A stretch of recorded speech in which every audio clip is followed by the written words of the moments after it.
Welcome to episode 16 of Tales from a Disappearing City. Today I'm with my old mate Phil, aka Bass Junkie. How you doing, Phil? I'm good, Neil. How are you? Yeah, not too bad, not too bad.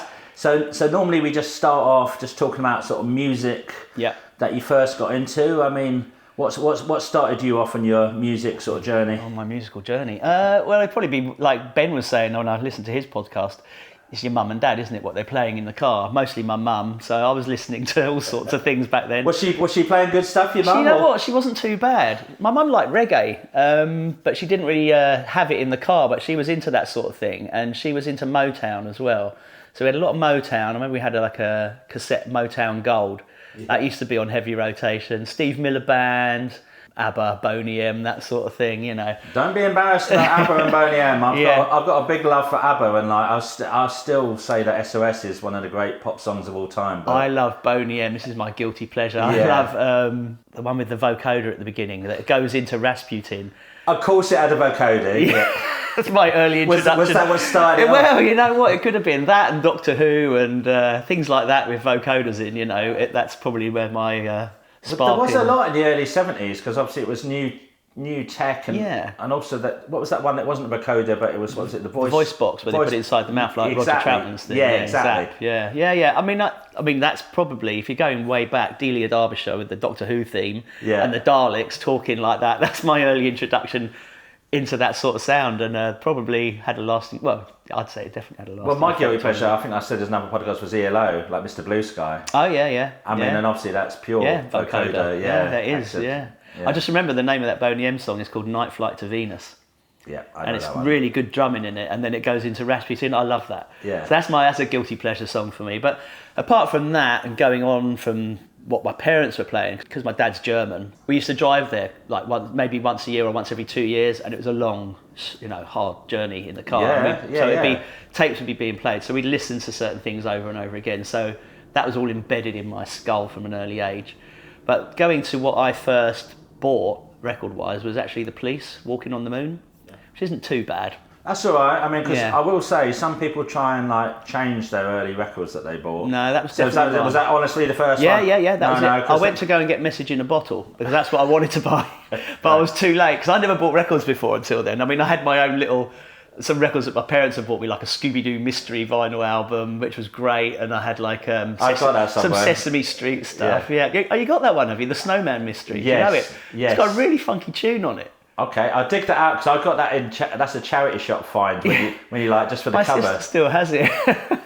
Yeah, Mystery Incorporated, the actual track. It's really good. Yeah, I'll dig that out. I'll try to dig that out and show the cover on the. Funnily enough, that when I first started trying to learn to scratch, that was one of the records. Really? Yeah, me and my sister, we had this turntable. That must have been my mum's, and it had like the 4-speed settings on it. So I think I had like 16. Then 33 and a third, 45 and 78. I had one of them with 16. Yeah. You're the only other person I know who's had one with 16. Yeah, it was great. Do you know what that was for? Do you know what that was for? No. That's for language records. Oh, is that what it was for? So you could play learn French and so you could get 20 minutes on a 7-inch or something. Right. Because obviously the quality you don't need. Yeah, it doesn't matter. It's just speaking. Right, okay, I never knew. I know it's 78s because my granddad had a load of 78s, and he used to have some really funny records as well. I can't remember what they were called or anything, but he used to play like that comedy records with sound effects in them and everything. So it'd be songs, and they'd have like slide whistles and things going off in them and stuff. And I used to love those. I wish I knew what they were. I'd love to hear them again now. Okay. But yeah, so that was one of the records. Scooby-Doo and the Snowman Mystery had a bit where I think Shaggy goes, breakdown. So we would scratch on that. I mean, really terrible rudimentary stuff, but it would be like breakdown, you know. Did you have any recordings from the time, Phil? Or? No, not from that, because we wouldn't have set that up with a cassette player at the time, a cassette recorder. But that was pre me buying anything. But Walking on the Moon, like I say, I went out to get Message in a Bottle, but I was too late. Where did you go out and where did you buy that? That would have been W.H. Smith's in Woking. Okay. So that was like the local, because I grew up in Woking. We lived in London for 7 years, Earlsfield, and then just before the Silver Jubilee, we moved out to Surrey, to Woking, and then I stayed pretty much there until my late 20s or something. So that was my place to go to when I was a kid. So I got into that, and immediately my cousin, who I was talking about recently on the podcast that I do, I'll go into later, he played the Specials to me. And I was like, wow, I think it was Too Much Too Young. And that was the second record I bought. Apart from that, after there, it was all like ska, two-tone stuff I was heavily into. That's pretty good stuff to start with. Yeah, it was great. I mean, I love that. I still love that. I listen to that quite a lot, as Cy Browner would tell you if you asked him. But yeah, I like to listen to it in my car still. I love the Specials. I love the fact that they reformed. Shame about Terry Hall, rest in peace. R.I.P. Terry Hall. Yeah, that was a sad thing. Yeah, but they were like probably my first musical love, the Specials, and the Beat, close second. Yeah, I'd say. But I loved all of that stuff like Madness, Bad Manners, The Selector. Was there a little scene at the school where you were? Yeah, me and my friends were all into that. Yeah, there was a few of us. Used to got the Harringtons, all the patches and the badges and the DMs, and we were kind of like rude boys mixed with the skinheads. Like we didn't really know what we were doing, but we were kind of mishmash and clothing. Well, the last podcast with Uncle G, like he talked about getting into like all that sort of stuff, like the two-tone stuff, and yeah. And I was talking about how, I remember someone at school just drawing the logo on like one of the textbooks. Oh, the Walt Jabsco thing. Yeah, exactly. And I was just like, what is that? And they're like, it's two-tone, you got to get into two-tone. Yeah. And then suddenly everyone was drawing that and everything. And like, like you said, it was quite quick, wasn't it? Well, it seemed like, I guess when you're younger, because you're not watching the build-up, it's in the charts or on top of the pops or something. And then you see suddenly everyone was into it. Yeah, I remember it kind of just like that. Yeah. I mean, it's kind of like that with the electro thing for me as well, actually, I've got to say. But yeah, that was my first love musically, something personal to me that I was into. And I started buying records, albums and 7 inches, so I had quite a few of those at one point, and that's what I was listening to. And then as that sort of fizzled out, I guess, early 80s, what was it, 81, Ghost Town was a number one, wasn't it, I think? And then they disbanded after that, didn't they? Yeah. And then I think everything sort of changed from that. I don't know if the two-tone thing kind of just sort of collapsed after that or what happened, but I remember being in a sort of listening to certain things but not really buying anything for a while after that until Electro came along. Where did you first hear? So that was my cousin again, cousin Steve. He's almost a couple of years younger than me, and he had his finger on the pulse. Like he was. He was younger than you. Yeah. That's interesting. I know. We've got a running theme for the podcast. It's normally like older brothers or friends, older brothers. Yeah, it was him. He played me because he played me the Specials first as well, and then he played me. He's always had his finger on the pulse like that. He works for Apple Music now. He's been in music industry for a long time. Yeah, he came into my mum's car. We picked him up from his home, and I don't know where we were going. And he came in and he goes, "Phil, listen to this," and he gave me a tape cassette, and it was Electro 1. Wow. And I said, Mum, put it in. And he put it in. I can't remember I think it was on the Wiki Wiki song, so he must have been listening to it. I think that was the first thing I heard, Nucleus, the Wiki Wiki song, Jam on Revenge. And I was like, whoa, what is this? I had an 808 in it, which I don't think I'd really heard up to that point. I didn't even know what it was. But I was like, what is that sound? Had the little chipmunk vocals in it. And, and then it went into whatever it mixed into. Was it West Street Mob with the vocoder and the scratching in it? I was just like immediately blown away. My little, 12 or 13 I was then, I think it was 83. My mind was blown. And then, I rushed out to Smith, picked it up, and it was like near the end of term at school. And I remember having that on my Walkman and listening to it repeated over and over again all night before I went into school. And I borrowed my mum's little tiny little boombox cassette player and took that in with me to school with Electro 1. And sat that on my desk because you could like bring a toy in. It was just like you're just going in and nothing was happening. You were just messing about. And I remember playing that and people coming around like, what is this? And I was going, this is Electro. Like I knew everything about it all of a sudden. And it kind of kicked off from there. Loads of my friends were into it and it sort of snowballed. And that point in my life where it all changed. And I've been, electro hip hop throughout the 80s, certainly with the hip hop thing. I kind of dropped out after that, but Electro has just continued for me. Yeah, and at my school, the Wiki Wiki song, as people used to call it, because most people didn't know what it was called, but everyone would be going like, Wiki Wiki Wiki, Wiki Wiki Wiki. Shut up. Yeah, yeah. So that was it. That was my first introduction, and that was Morgan Kahn's Street Sounds label that put that out. Made it affordable. I didn't even know about imports at that time. That's another thing my cousin introduced me to. He took me to Groove Records. See, I think it was the end of '84, but then I seem to think that the first thing I bought from there was the World Class Wrecking Crew album, with Dr. Dre on the front with his sequins and everything. That's from Groove Records you're talking about. Groove Records, but that album says 85. Now, I know sometimes stuff would come over here before the actual date on it. I don't know. I remember getting an X-Men record and it had this is the year 1989 on it. And I bought that in 88. Because I remember playing it on New Year's Eve into 1989. So I keep thinking maybe it was a little bit earlier, or maybe that wasn't the first record, but I'm pretty sure it was. So around 85 I went to Groove. What made you go up to Groove Records then? My cousin Steve, he'd already been. And I remember I'd been around his house and he pulled out. I feel like we should have cousin Steve over here then coming in. Yeah. I was speaking to him yesterday. You said he's working for Apple Music now. Yeah, he does that. Yeah. So he's still in the game and everything. Yeah, he's with them. Yeah. Okay, all right. But he had 12s, and I remember he pulled them out and he played. He had King Cut, DJ Cheese and Word of Mouth, classic on Beauty and the Beat. The original pressing before its Profile licensed it. Yeah. Kid Frost, Rough Cut. Yeah. And I love that tune. I love it too, man. MCADE, Bass Rock Express. I remember he had that. He might have had a couple of other bits as well. I ended up with all of those records off him. I bought them off him later on because I remember I'd never heard Rough Cut. Somehow it hadn't come up on Mike Allen or something because I listened to Capital Radio. It was a Friday, Saturday night, I think. Mike Allen would play all the hip hop and electro that was coming out, and he had the Groove Records sales chart. So that's how people knew about that shop, I think, because I think Friday was the Groove Records sales chart for the week, and that would be plastered up on their wall when you went into Groove Records. It was all handwritten, And then the Saturday was the phone-in chart. People could vote for what tracks they liked the most, and he'd play them all through. But he took me up there, showed me where it was, 52 Greek Street, and that became my mecca for many years after that, until it closed, basically, which I think was 91, 92. So I was going up there as much as I could once I got the bug, because I didn't realise at first, buying the compilations that were mixed, you just get in the A side, or you might get, like in case of Electro 3, there was a mashup of We. I think there's a couple of tracks on them are edits. Yes, so the We Come to Rock on there is got the chorus taken out of it, and it's got bits of We Dub. And I didn't realise that until years later. Me neither, until I bought the 12, because I bought the 12 in the late 80s. I managed, when I did all my, I'll get into this later, when I used to call up all the record labels in the US and just hassle them. What have you got? And buy whatever I could.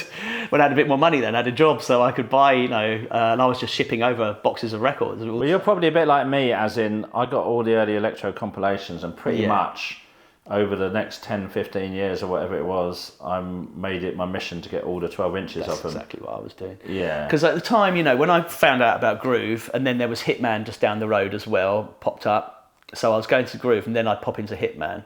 It was a case of getting what was there, what was on my list, what I'd heard on Mike Allen and I'd recorded off the radio, try and get the record, and with however much money I had. Imports weren't cheap for a kid who's at school. You'd have to. Do you remember how much it was? I think it was a $5, but I maybe. I think they started off about a little bit less than that. Really? Yeah, I think they were a little bit less than that at first. Yeah, I remember going there and I'd buy the stuff that I really wanted, obviously, first of all. And there was stuff I wasn't so necessarily into, but I had a bit of money, I'd pick it up.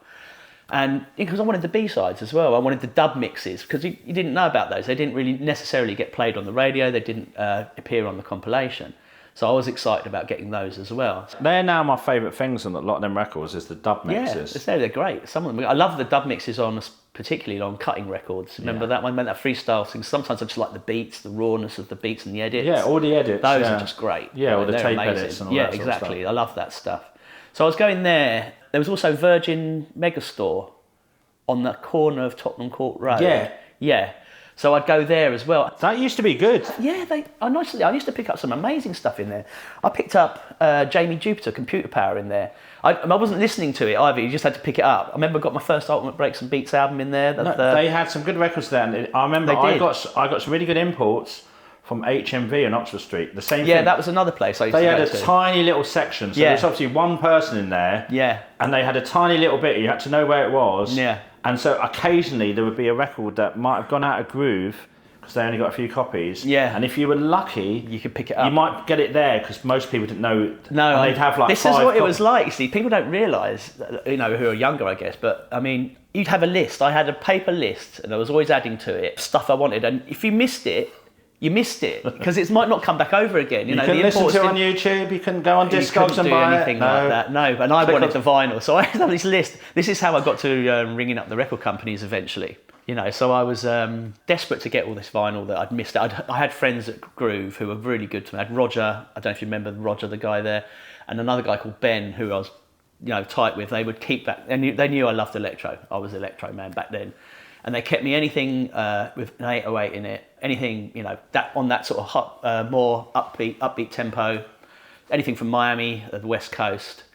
And I'd come in, and at that time I was going there quite a bit because my work was bringing me in my car. So if I was ever coming through that, I'd diverge to Greek Street, park out on that little yellow line outside the shop quickly, run in. Hello, boys, you got anything for me? Oh yeah, we've got this, Beat Club, security, what's that? Put it, oh man, I love that. And things like that, Man from Uncle, stuff on the Area Code label, stuff on Cut It Up Def, which was not really a label that made it over here much. But that's Miami. Miami, yeah, and that. He had loads of that. I remember I've got about 5 of these for you. And I was like, I'll take them all, And he goes, I only got 2 copies of them, of each thing. And I was like, thanks, boys, cheers. Anything else like this, you keep it for me. So I was quite lucky in that respect. And then when I had my car and I was doing that, I used to visit on the way and I'd go to Spin-Offs in Hammersmith.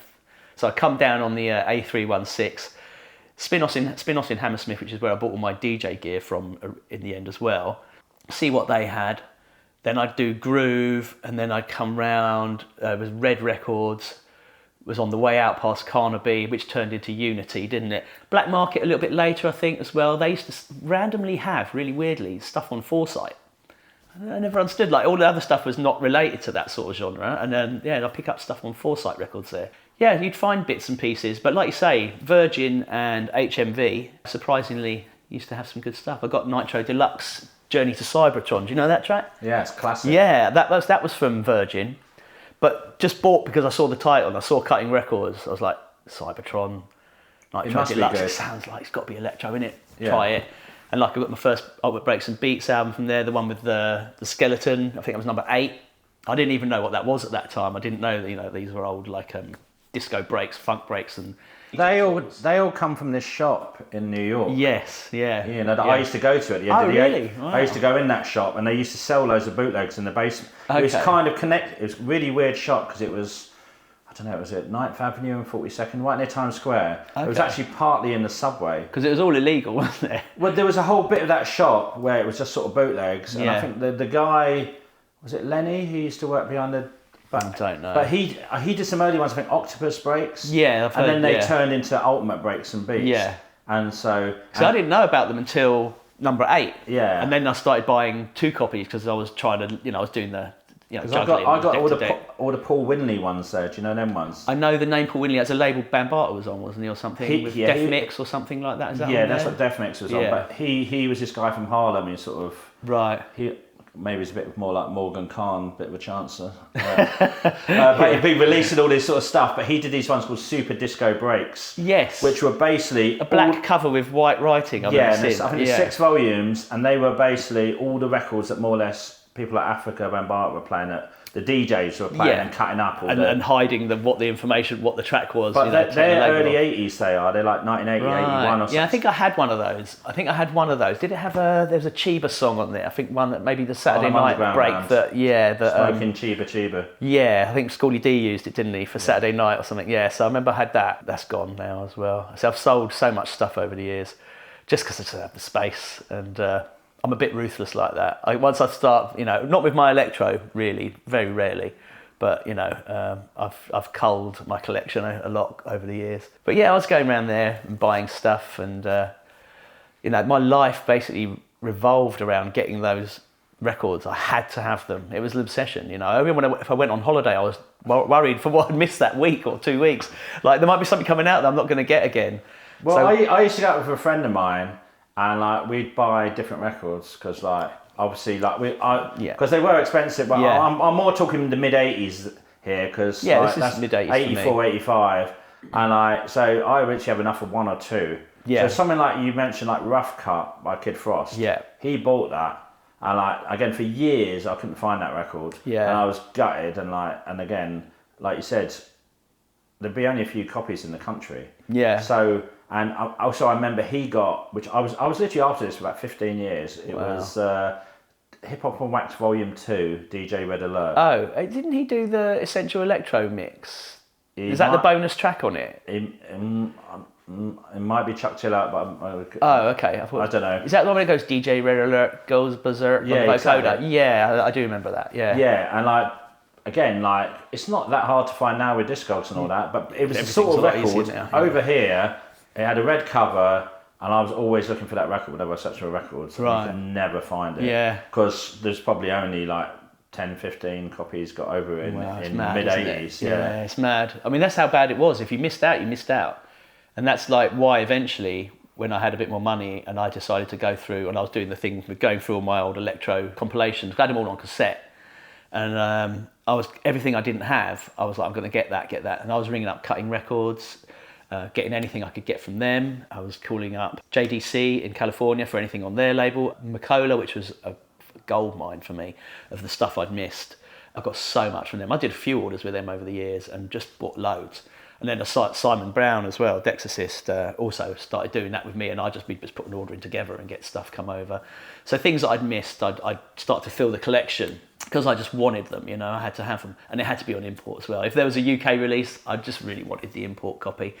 Always preferred the sleeves at the import. Yeah, I was going to say, there is a certain, this is probably a proper train spotter thing, but explain to me the difference about getting the import over the regular UK version. Usually the import would be on 33 and a third, and the UK would usually be on a 45.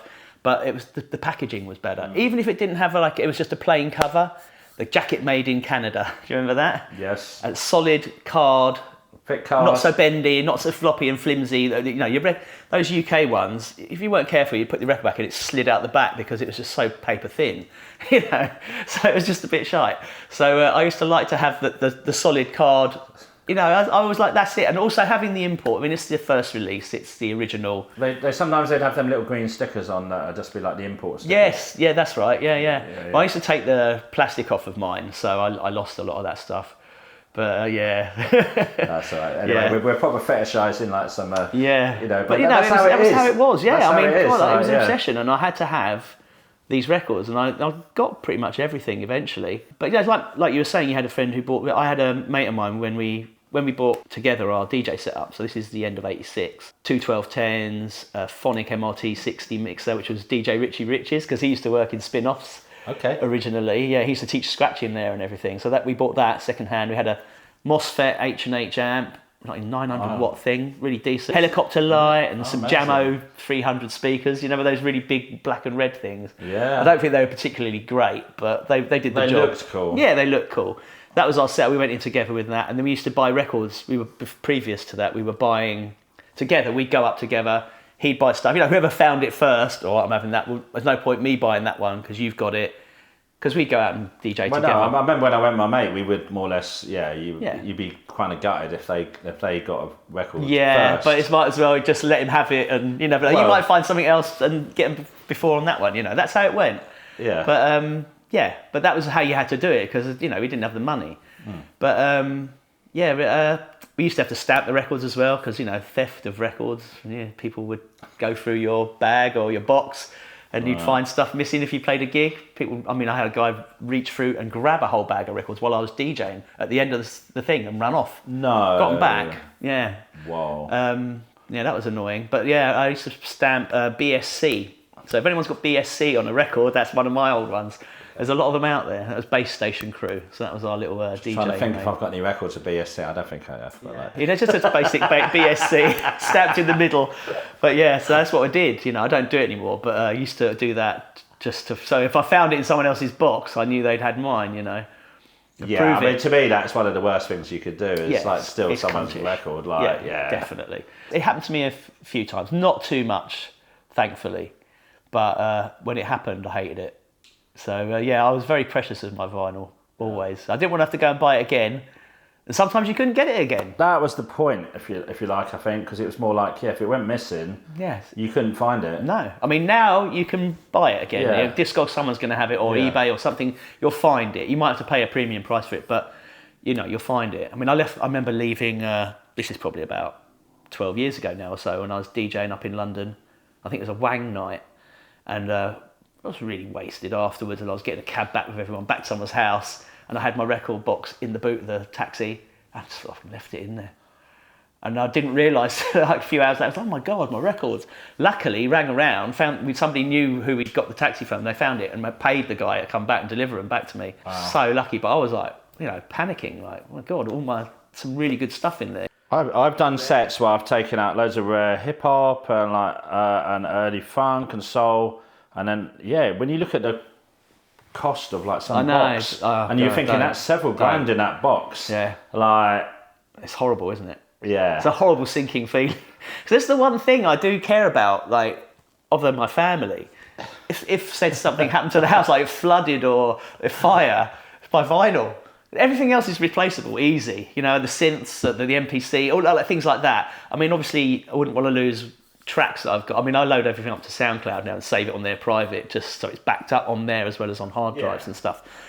But my vinyl, I mean, I'd never be able to get it all out in time. But it's just like because I don't think if I lost it all, I don't think I'd go and buy it. I think I just had to be like, it'd be too much. It'd be too much because again, I've got so many. Well, we've both got so many tunes that we bought for like a few quid back in the day. Yeah. That if they're 100, 150 quid tune, like you'd be like, oh my God, I've got this for £3. I'm not going to spend 150 quid. Yeah, exactly. I'd resent it. Yeah. And I won't spend more than 50 quid. It had to be something I really want. If I wanted it for 50 quid, it had to be in good nick as well. Is there any like electro like holy grails that you're still after? Not really holy grails, but there's stuff that I would like that I don't have, like Steve Masters Turntable Action. Do you know that one? Yeah, I do. Yeah, I've got it on Vision, but I don't have the original on Tripendicular, which is the 808. All right, that's the better version. I didn't mind that, but that's stupid money. I think minimum 150, 200 quid. I don't have that Synergy Project 5. You know that one time? I've got that. You got that? Yes. That one's always eluded me. I'd quite like it. I mean, I'm not like blown away by it, but I like it. It's nice, I should have it in my collection, really. Cincinnati, Ohio. That's out of small. Oh, is it? Okay, yeah. Private label out of there. Right. Yeah. Where did you pick that up? I think I got it in the States. Okay. I think I got it in the States. Yeah. But that'd be one. If I ever go back out there for anything, I need to go to a thrift store and a few things. I reckon I'll pick something up. Like I'll find that. Yeah, I mean, again, there's some of these, exactly, they're small sort of labels. The one I got, which was my holy grail, which I got, was Magatron Computer Pop. Oh, yeah, I know that one. I think, have I got that? I might have that. I might. Do you know what? Is that a Jamron release or Jamrock? No, do you know what? He did one called Computer Funk. Yeah. This is called Computer Pop. There was 100 copies in 1984. Oh no, I don't This is his first ever release. We're interviewing him soon, actually. Oh, really? DXJ, yeah. I reckon he'll be good because he's quite witty. Well, do you know what? I posted it on Facebook a few years ago because that record goes for about 700 quid. Wow. And I got it on Discogs. Someone was selling a good plus copy for something like 70, 80 quid. Wow. And I've been after, was my most wanted record for years. And it's like I said, it's 100 copies. So it was like, I'll never find a copy of this. Yeah. But it said good plus, so I ended up gambling. I bought it because I thought at least I'll have a copy, even if it's... and it's got loads of marks over it, but it plays only a bit of surface noise, but nothing mental. That's good. And I put this thing up on Facebook, so maybe when you speak to him, ask him about that record. Yeah, I will. And he actually replied to my Facebook post because it was on this label called Bound Sound. I don't know if you know that label. Bound Sounds. Is it green with a little box on the top? No, basically it's got these two hands, it's like these S&M sort of hands because they've got like rope around their hands. Yeah. It says Bound Sounds, and basically they put out like electro funk, and there's a few other I've got some other records. They did there's a track called Super Breakers Sonophonics. I think. Which is, to be honest, it's an awful record. It goes for about 500 quid.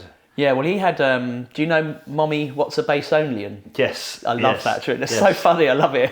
I was sending that to Billy, the guy I'm doing the podcast with, and I ripped some of that for him to use when we get to doing DXJ. Yeah, and that's one of my favourites. And that was up. He had a personal copy. I think there's only 3 in existence. They did a few TPs. It never got released, and he put it up on eBay. I think it was 500 quid starting price. Somebody bought it. But he gave me the whole story. The guy who ran the label, and it was some old record exec, and said he was, because there's loads of releases on that label that go for a fortune, and there's literally minimal copies pressed.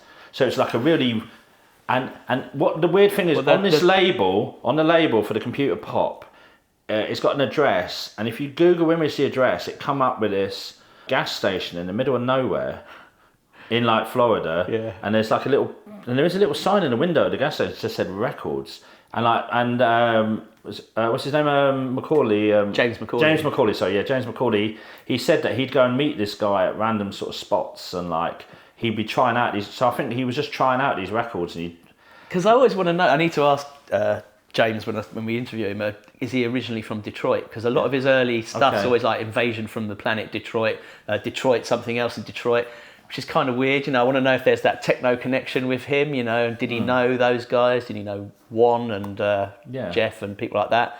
Who knows? I mean, that'd be an interesting thing to find out. It's like Unknown DJ. He's originally from Detroit as well, and then he moved to LA. So okay, I didn't know that. Yeah, he knows Juan. So it's kind of like these connections, like, you know, with the beginnings of this music. You know, it's quite interesting to see who knew who at the start, and try and piece it all together. But so he's going to be an interesting one to, because I remember reading something about him as well. He got approached by, I think, some German guys. It may have been the same German guys who sought out Egyptian Lover years ago. You know, that lot who do West Coast Pioneers? Yeah. And they just turned up in Compton, rang up the number, and they were like, "Hello, is this the King of the Beats?" And it was like, it turns out like it was Lonzo from World Class Wrecking Crew's birthday or something. Like, and they were like, "Where are you?" And they were like, "Oh, we're on the corner of so-and-so in a phone box." And they were like, "Man, it's not safe for you guys around here."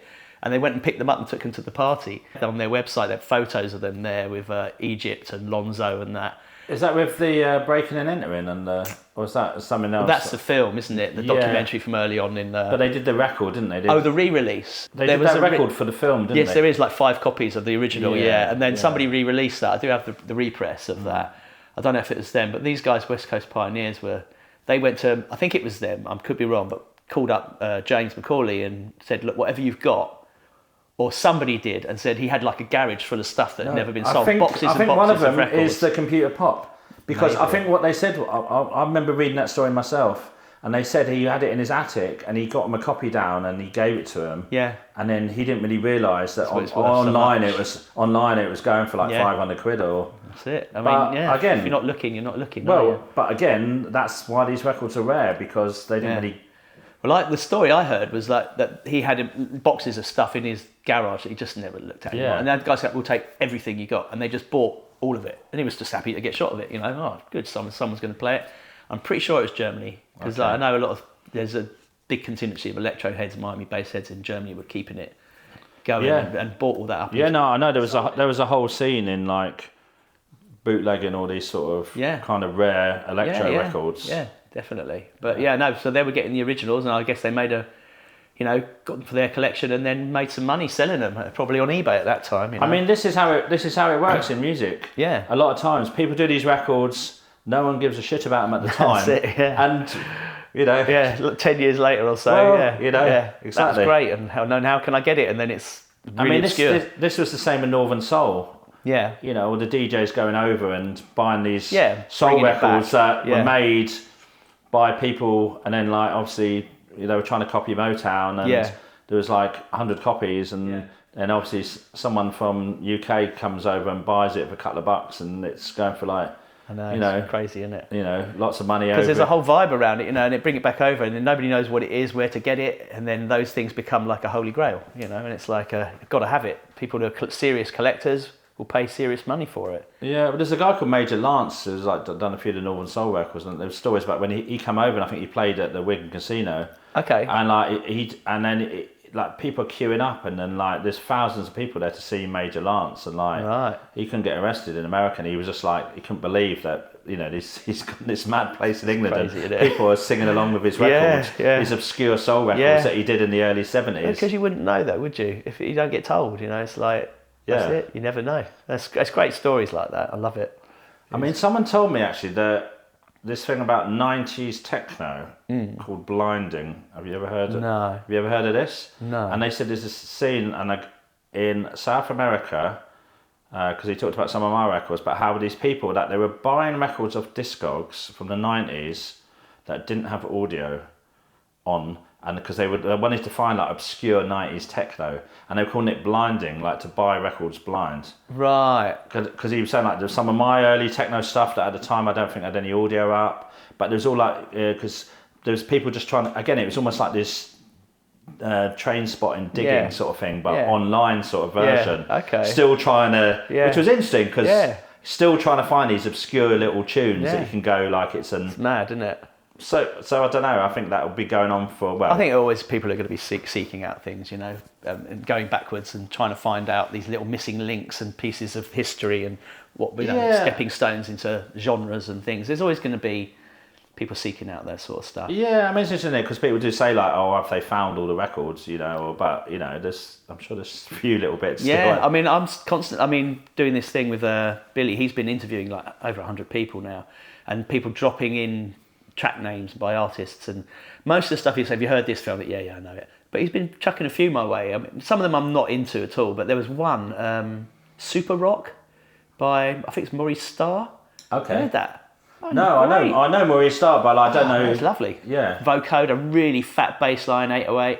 I don't know how that one passed me by. So there's a few things that are popping up that I'm like, well, I've never heard that before. That's a great track. There's always tunes you haven't heard. I mean, that's the joy of music. Like, me and you are like, you know, we've heard a lot of music over the years, but that's the point. You never hear it all. No, because I think it's almost impossible, isn't it? No, well, it is. You've got to be living it 24/7. Yeah, it's great when you find something. That's the joy. If you had heard everything, it'd be pretty boring, wouldn't it? That is true. So it's always like, I get it's like the rare records. You do hear some rare records that are like, you know, worth a fortune, and they're terrible records. Yeah, but that's it. They're just worth a fortune because there's so few of them pressed up because they weren't maybe that good, you know. Yeah. But yeah, that's it. But no, that was how I filled in the gaps. I'd ring up the companies and I'd just say, "What have you got? Send me a list," by fax usually back then, and I'd just go through ticking them all up and ring up an order. Can you send me all of these? Pay the money. Wait, you know, and it would take a while for it to come through usually.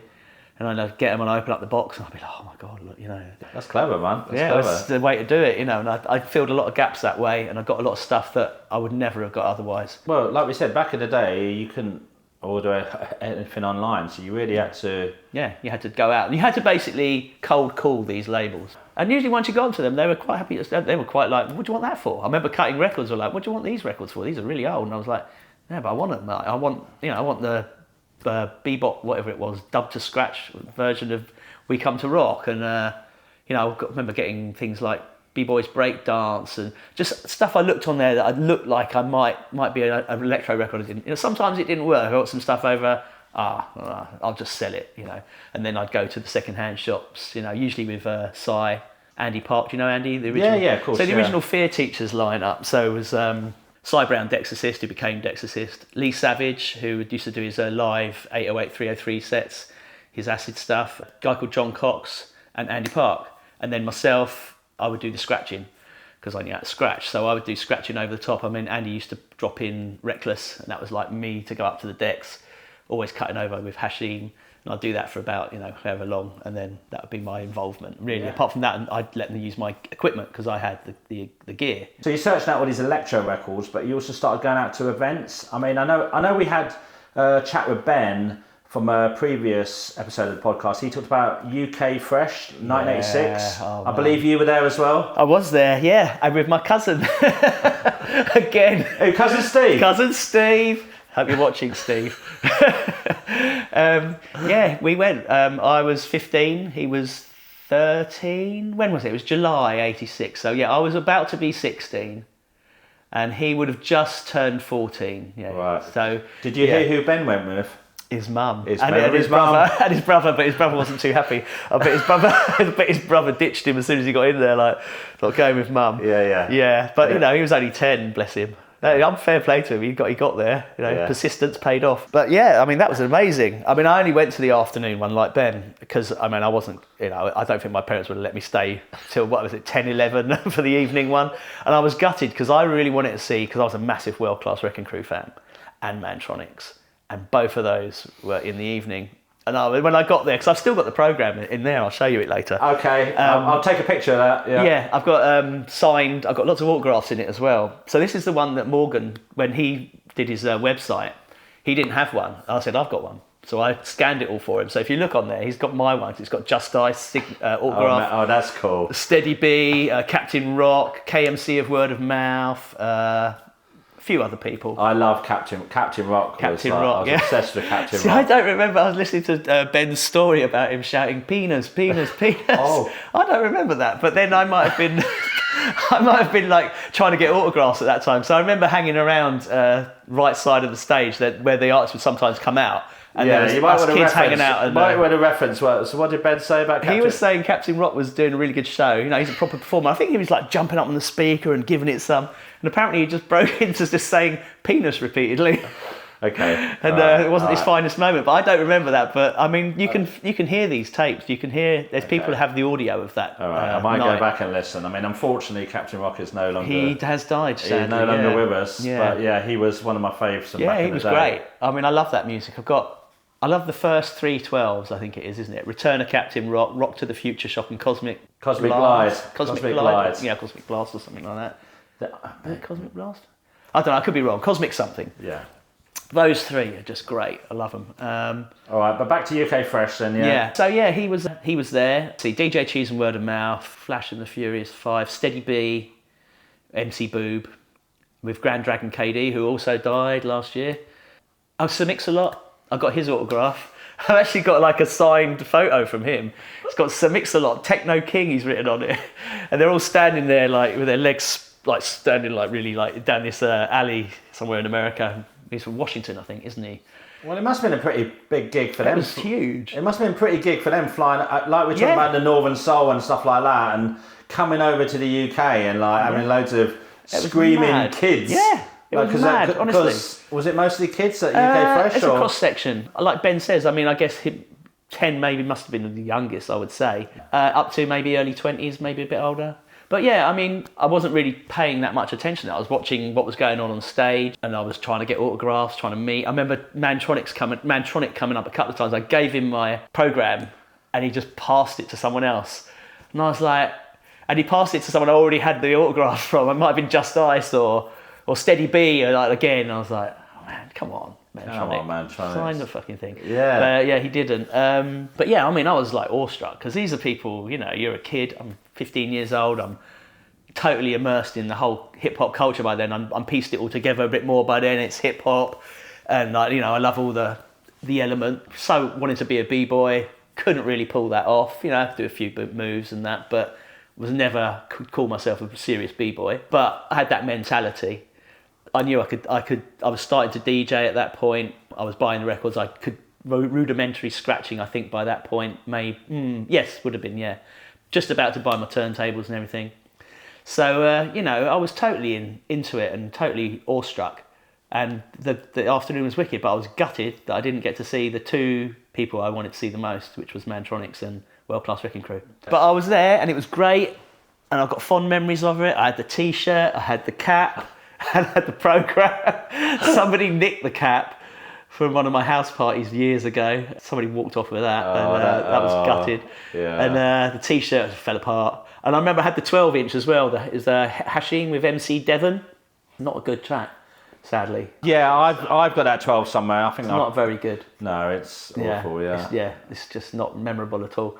So that got sold probably at some point up to a second-hand shop, Exchange Mart, you know, music video exchange, whatever it's called, Shepherd's Bush, Notting Hill Gate. Those are the ones I used to go to quite a bit. So were you listening to radio then? Where you said the Mike Allen and stuff like that? Mike Allen, yeah, that would be who I would get, because I couldn't receive LWR where I was in Woking. But my mate Stuart, who became DJs together and bought the gear together, and we were buying the records together. Let me just say who LWR were. Just London Weekend Radio. That was a pirate radio. Yeah.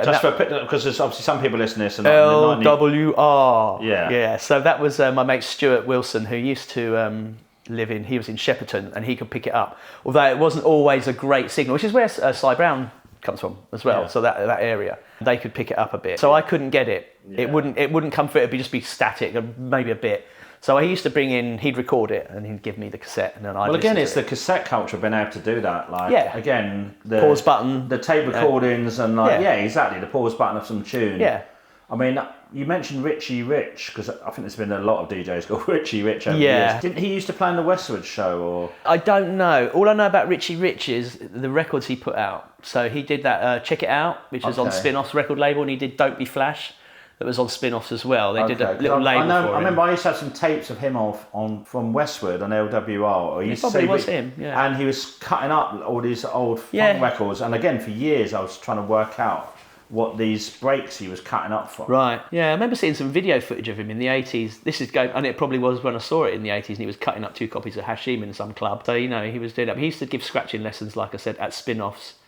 Not that I went there for any lessons, but I knew he was advertising that. And he used to work there, and then he left. And he went, I don't know if he formed the label, G Street, where G Street was the place. And that's the place where I first sent my demos as well, once I started making music, was G Street. Because I thought, in the UK, he was a guy who was doing like mixes, like there was a few things like Bass Beat, a track called Bass Beat. I've got a few tunes on G Street, but Yeah. I've got one called Bass Beat on there, which is pretty good. It's like an 808 workout with loads of scratching in it and like samples, dropping in things like Divine Sounds, what people do for money in there, and just that sort of thing. And I was into that, and that's how I got into making music. Let's talk about how you got into making music. When did you first start making tunes then? 87. So Okay. about a year after I'd been DJing, we moved home. My parents moved from just down the road, really. So we're still in the Woking area, moved to a bigger house. And the next door neighbour, Dad and Mum were divorced, the 2 lads, Steve and Lee, their dad was Shack Attack's manager. And so when we built the house, they were saying, Shack Attack's manager lives next door. And I was like, okay, I didn't really think much of it. We met, his mum was there, and I started, I don't know how I started hanging out with him actually. Just must have said hello and just sort of, and he came round and I had some turntables and I showed him I could scratch and that, and then he wanted to get some turntables and his dad got him some turntables, but he got him those all-in-one sort of old DJ thing, with the mic and the flashing lights at the front, yeah. Well, so he had that. Well, again, we talked about that in the last episode with Godfrey, saying that basically, like I said, he'd get gigs and people, they were like, get some decks. That's what people thought they were. Yeah. They didn't know what Technics were. I mean, No. Technics were like this. He was talking about Technics were his dream, but I was lucky. I got Technics straight off. But the 1210s first came out, and I think I'm right in saying this, that they came to the UK before they came to the US, the black ones. And we put an order in with Spin-Offs for the black ones. So the first batch coming off the boat or wherever they came from, and I've got number 33 and number 65, I think. Don't know if that makes them worth anything or not, but I checked the serial numbers and that. Have you still got these decks? Yeah, I'll show you them afterwards. Yeah, Okay. Still the same ones, been out and about in the woods all over the place. They still hold up. That's how well built they are. Is it like Trigger's Broom? They've had every part replaced over the years. No, I've had them serviced once. Okay. Yeah, one was going out of time. It was not holding. It was like you could see when it was just moving about. It was getting faster and slower, and I had to send it off. Well, they've seen some action then. Oh God, yeah. They've been in the rave wars. Yeah, they've been in the Fear Teachers rave wars, mate. They've been in the woods. They've been in like Longford Street. I wish I could interview the turntable. I wish I could interview Phil Clydesdales because I've probably got some stories of all the they've been everywhere. All the crew who played on them. Yeah, oh God, yeah, loads of people. Yeah. So they've been everywhere. Those things, very well travelled. But yeah, we got those. But anyway, my neighbour, the guy who I started making tracks with, so his dad then bought him that, and then because he had a studio. He has a studio, I think it's still there, in St Anne's Hill, which is just around in the next town, Chertsey. Guy called, his name is Les McCutcheon, and Steve McCutcheon is this guy. He goes by the name Steve Mac now, and apparently he's doing very well for himself. He's got 2 big studios, produces for big boy bands and things like that, so he's making loads of money. That's what he does. But he did that song, Devotion, I Wanna Do. So that was him. And he had a label called Jumpin' and Pumpin'. Yes. You know it? Future Sound of London on it. I got loads of that's his amazing label. early rave records on Right, that. So that's Steve McCutcheon, the guy who first did records with me. I didn't even know about this while I was living there with him because at first he wasn't doing that, So his dad set him up with a reel-to-reel. I think he had an Atari sequencing program, all very basic back in 87, maybe some kind of sampler, some way of sampling, and and not an actual 808, but the sounds. So I went in there with a bag of records and I was going to make a cut and paste sort of track, and I had like sampled Trouble Funk Express in there. I had some 2 Live Crew things I was using and some other breaks. I think I had the Money. I had that bass line in it and a few breaks, and I was just doing that and some scratching. That's what I wanted to do. I got it to sort of a point where it was sounding all right, and then next time I went in there, he says, I took it in to play to my dad, and they've messed around with it and done something with it. Do you want to hear it? And I was like, okay, and he played it to me, and I was like, I wasn't so into it, But it's like a drum machine behind it and some samples on there, like going, get on up, get up, get up. I remember that. And I wasn't really into it. He goes, but do you want to put it out? And I was like, oh, okay, yeah, let's do it. What do I get? Oh, no, there's nothing, you don't get paid anything. And I was like, oh, right, it's like that, is it? I said, why is that? He goes, well, you remember the Musicians Union? I said, no. And he goes, well, I said, why, do I have to be? I think if that was him or his dad or someone who said that to me, but I was like, yeah. So I was like, no, well then I won't, thanks. Welcome to the music business. Yeah, that's my first introduction. So I was like, no, it's all right, leave it, thanks. I mean, I wasn't really into it. My sister still has that, actually, funnily enough. I found it when I was digging through for old demos to put up on SoundCloud, where I found all my old Dynamics 2 ones, and she had that. Okay. And I listened to it and I was like, oh God, no. So what, did it get released? Or no, it didn't. No. Not as far as I know. They might have just released it and not told me. Okay. But I didn't put my name to it or anything. But yeah, so that was the first thing. And then I went back in there the next year, did like an Electro thing, which is one I did send to G Street, which is Richie Rich's thing, because I thought that would be the label in the UK. I used to go around there occasionally and knock on the door when I go record shopping, just to say, did you have a listen yet? And then some bloke would come out and sort of fob me off. I'd walk away. I think after about 3 attempts at that, I just gave up. No, but do you know what? I admire your persistence. Yeah. That is kind of... I was desperate, you know. No, but that's how you get somewhere. And I'm sure they were like, oh, for fuck's sake, he's here again, knocking on the door. That fucking demo. You threw it away and it was shit. Yeah, it was awful, weren't it? Yeah, no, anyway. But. So that was, and that sampled Rough Cut in it. You know, the beginning, that bit on the dance mix. Yeah, so it had that in it, and it had Information Society Stab, and it had 808, and it had some scratching. We were trying to do like an X-Men thing. It was me and my mate. That didn't go anywhere. And then I did one more track with him, which was way more, structured and put together. It was on that tip again. And we kind of almost finished it. But at this point, Steve wasn't working in his like room next door in the house where I lived. He'd gone into the studio and he had his own separate bit to the main studio in St Anne's Hill, which is right where Keith Moon's house is and Vince Clarke was living. So he had this room and he had a Fairlight in there, man. It was insane. Wow. He had a fucking Fairlight. God. Yeah. So he was getting to grips with that. So he was obviously, I wasn't going there all the time because he couldn't always fit me in. And he was obviously doing work for his dad and he was working his way up, learning all the ropes. And, I'd go in there, he'd be picking up, he'd be faster and faster. And he didn't charge me much. And I think it got to a point with him where he just didn't really want to do it anymore because it's no big money for him. It's a bit of a hassle. We do it in the evening. He didn't really want to do it. So I was like, I've got to buy my own kit, do that. So eventually, I was trying to copy what he had. I, couldn't buy a Fairlight. I was going to say, good luck getting a Fairlight in 1987. I mean, I don't know if they were still expensive then. I'm sure they were. This would have been about 89 by the time, the Fairlight. But so he was like, oh, well, you need to... I said, what do I do? If I want to do what we've done and take it, well, you'll need a reel-to-reel quarter-inch tape. So I went and bought one of those, which has cost me, I spent half my money on that, which was a waste of money. Because when he sent me the thing to work on, he cut the end of the track off by about 30 seconds. So I lost it. And that was the outro had 20 seconds to comply, RoboCop. So it had the robot saying, you have 20 seconds to comply. And then it ended with all the screaming and the shooting. That's how it faded out. But he cut all of that off. And I was like, so I've got to start again anyway. So I wasted all this money on equipment I didn't need.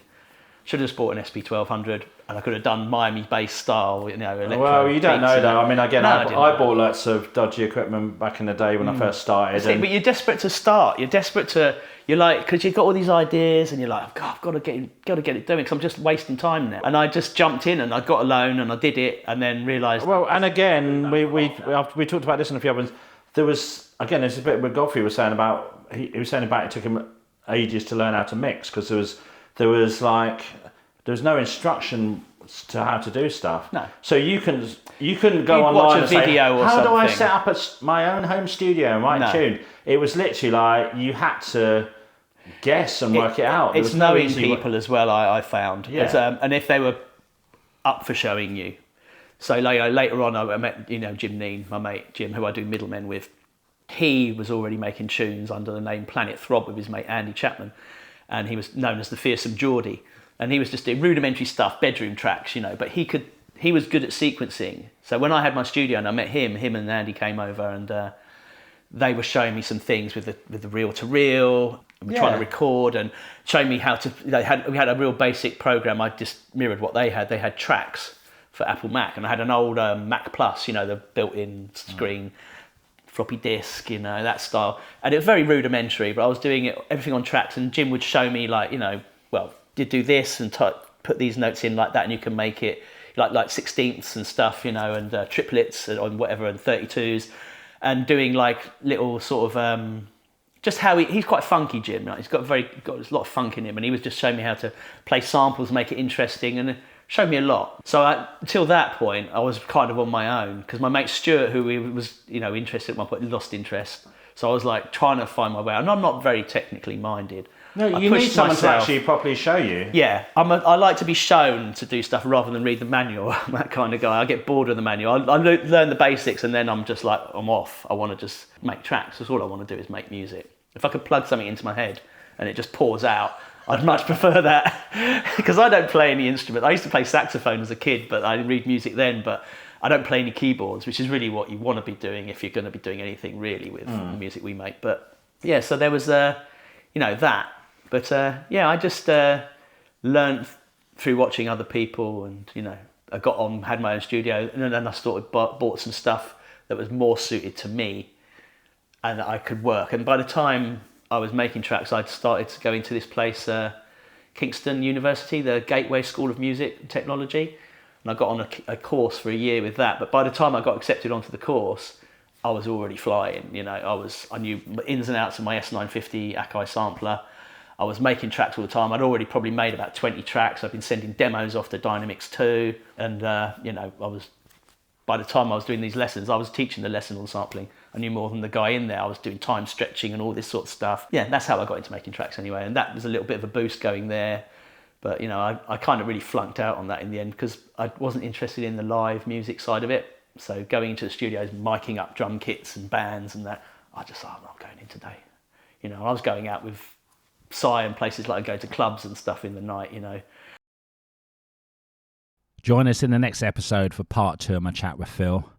We discuss him meeting the Fear Teacher sound system crew in Surrey, and how he became involved with the illegal free party and rave scene in the early 90s. We also talk about him getting the call to travel to Miami and make some music with his Electro heroes, Dynamics 2, and how he subsequently started releasing music under a wide variety of aliases. We also talk about the early 2000s electro scene in London that revolved around some legendary Haywire sessions in Shoreditch, as well as his current projects in music and podcasting. Don't forget to subscribe to the Controlled Weirdness YouTube channel and like the videos if possible, as this really helps spread the word and gets the stories out to new audiences. See you next time.